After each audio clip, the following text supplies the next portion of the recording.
అనగనగా ఒక ఊర్లో లఖన్ అనే అబ్బాయి ఉండేవాడు. అందరూ అతన్ని ముద్దుగా లక్కీ అని పిలిచేవారు. వాడు ఎంత తెలివైనవాడో అంతకు మించి అల్లరివాడు. ఒకరోజు సాయంత్రం లక్కీ చెరువు గట్టున ఆడుకుంటుండగా తన గుంపు నుండి విడిపోయి ఒంటరిగా అరుస్తున్న ఒక చిన్న బాతుపిల్ల కనిపించింది. ఆ బుజ్జి బాతుని చూడగానే లక్కీకి ముచ్చటేసింది. దానిని జాగ్రత్తగా తన చొక్కాలో దాచుకుని ఇంటికి తీసుకువచ్చాడు.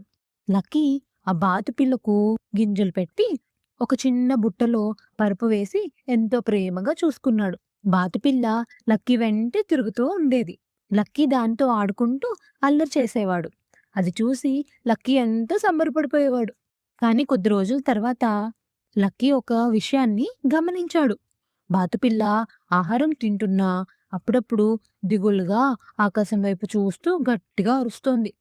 అది తన తల్లిని, తోటి బాతుల్ని మిస్ అవుతోందని లక్కీకి అర్థమైంది.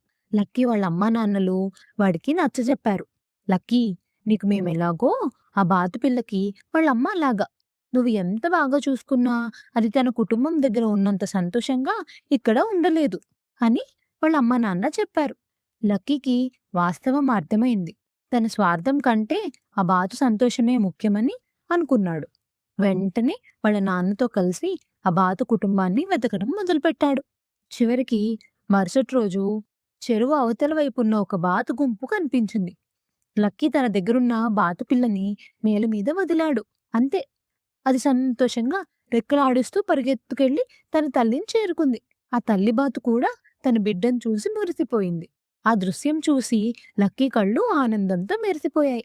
అప్పట్నుండి లక్కీకి ఎప్పుడు తన చిట్టి బాతు గుర్తొచ్చినా ఆ చెరువు దగ్గరికి వెళ్లి దానిని చూసి పలకరించి వచ్చేవాడు. మనం ప్రేమించే ప్రాణులకు ఇచ్చే అతిపెద్ద బహుమతేంటో తెలుసా?